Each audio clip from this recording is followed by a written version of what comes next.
speaking of yeast, you said, so I know it as Chico 001. Was it referred to that back then? Yeah. No. We had our own yeast library. Okay. As home brewers. So this was back in the late 70s, and you couldn't really buy. There was no yeast labs that were certainly catering to a craft brewer, because there really wasn't such a thing.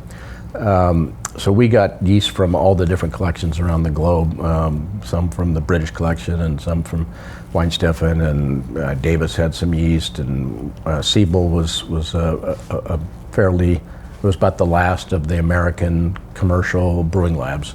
Right when we started to build the brewery, I think Wallerstein had just gone out of business.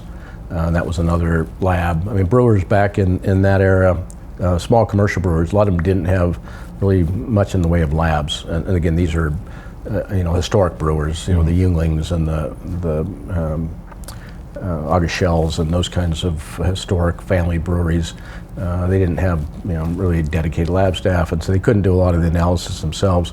And so the industry really had a handful of commercial labs with, master brewers and chemists and all that. So you would send your samples off. That was pretty standard, to do most of the analysis that was, above, a specific gravity or, alcohol or CO2, and maybe, DO.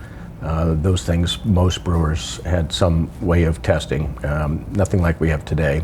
So most brewers relied on these laboratories that were, a few of them around the country, to do a lot of that analysis. Well, as the industry sort of was on its way down, a lot of those labs went out of business, because the big brewers had labs and they didn't really need to send out their samples anymore. Yeah, so 40 breweries out there, there's not much business for them. So Siebel was the last, and so anyway, we got all these different yeasts, and we were brewing every week during the year and a half, almost 2-year construction phase of the brewery. So every week we'd make a batch of pale ale and try different yeast, try different hops, try different water treatment, all those kinds of things that a brewer would do. And we finally realized we were going to be a bottle conditioned brewery. We didn't have pressurized tanks. We didn't have any way to carbonate naturally or artificially, and so we just figured we'll bottle condition just like we've been doing as home brewers.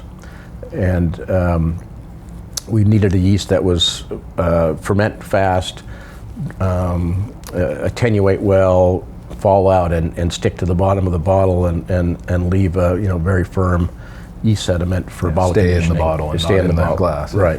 So the yeast that is now Chico yeast was one that we thought had all those qualities that we really needed for commercial and bottle condition production. It was pretty robust.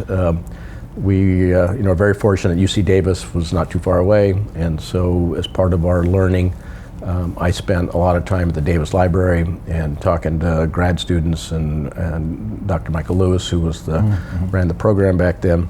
And they were like, you probably shouldn't try to do lager brewing with as primitive as your brewery is. You definitely use a top fermenting yeast, and so we had realized that was the direction we have to start out with. And then so we tried to optimize what we thought we needed in a bottle conditioning yeast, and our yeast is the same yeast we're still using today.